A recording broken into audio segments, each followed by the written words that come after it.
Shalom Bapak Ibu, jumpa lagi di hari ini. Kita bersyukur akan renungkan firman Tuhan. Mari kita berdoa. Kembali hati kami melimpah dengan syukur karena Tuhan sungguh baik. Beri lagi kami kesempatan ada dan hendak renungkan firman-Mu. Buka hati kami ya Roh Kudus, dan tolong kami menjadi pelaku firman-Mu yang setia. Dalam nama Tuhan Yesus kami berdoa. Amin. Bapak Ibu, firman Tuhan kita terambil dari Yosua 1 ayat 7. Hanya kuatkan dan teguhkanlah hatimu dengan sungguh-sungguh. Bertindaklah hati-hati sesuai dengan seluruh hukum yang telah diperintahkan kepadamu oleh hambaku Musa. Janganlah menyimpang ke kanan atau ke kiri supaya engkau beruntung kemanapun engkau pergi. Itulah firman Tuhan yang menjadi dasar renungan kita pada hari ini. Nah, Bapak Ibu, tema kita capek deh, ya itulah temanya ya. Capek deh gitu ya. Ya, ada suatu ketika diceritakan sang ayah ya sengaja untuk menunggangi keledainya ya. Sedangkan anaknya disuruh untuk berjalan di belakangnya.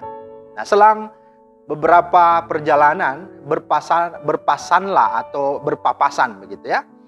Mereka dengan beberapa wanita, dan kemudian wanita itu berkata kepada ayah, ya kan, kenapa kamu menaiki keledai sedangkan anakmu yang sementara itu berjalan dengan sangat kelelahan, kecapean.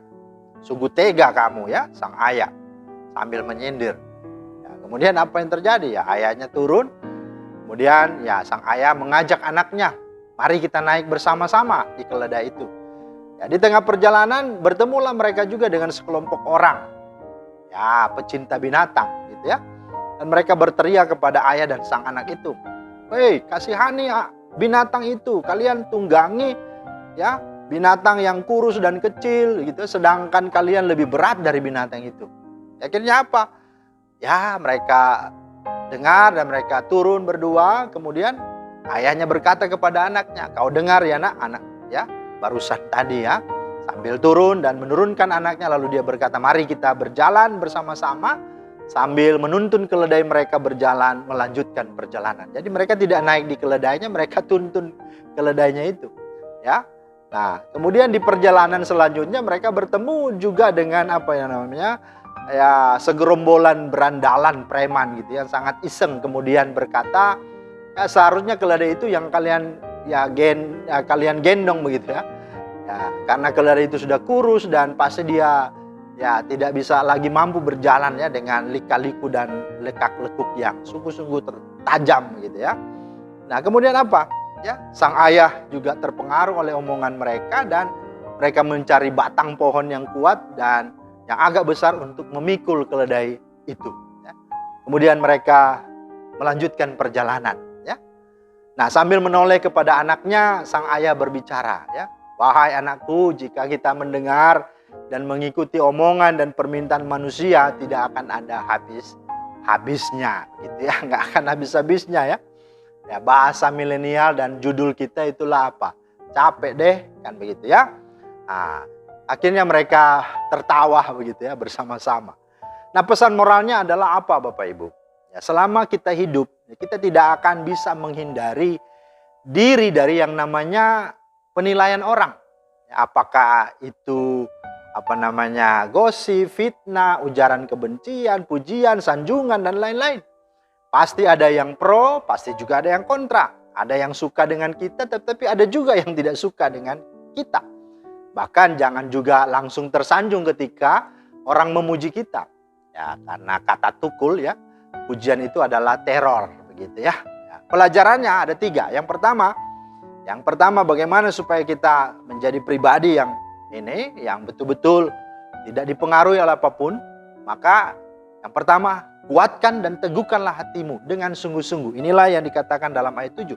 Artinya apa? Terimalah apapun pendapat bervarian atau macam-macam itu dari banyak orang tentang diri kita. Ya, kalau itu membangun, membuat kita menjadi baik, ya puji Tuhan, kita ambil dan terima dan berterima kasih.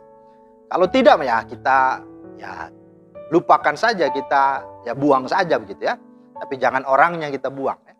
Ya, tapi betul-betul apa yang tidak baik di hati kita, kita tidak terima ya. Kemudian tidak usah baperan gitu ya, atau galau ya, sehingga kita tidak bisa tenang, akhirnya tidak bisa tidur Ya, tidak bisa move on hanya karena gara-gara mendengar penilaian dan pendapat orang lain. Ya, artinya hiduplah dan jadilah dirimu apa adanya. Jangan buat-buat gitu ya. Ya, jadilah sesuatu yang original begitu ya, yang otentik, ya itulah dirimu. Sambil terus berdoa untuk Tuhan ubahkan hidup kita. Itu yang Tuhan mau. Ya, tidak usah buat-buat.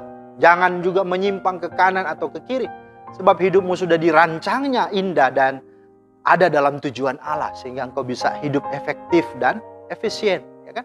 Tuhan sesungguhnya sudah punya tujuan bagi hidup kita kan. Sehingga kita apa? Kalau kita sungguh-sungguh hidup dalam tujuan itu, ya hidup kita ringan, hidup kita efektif dan efisien.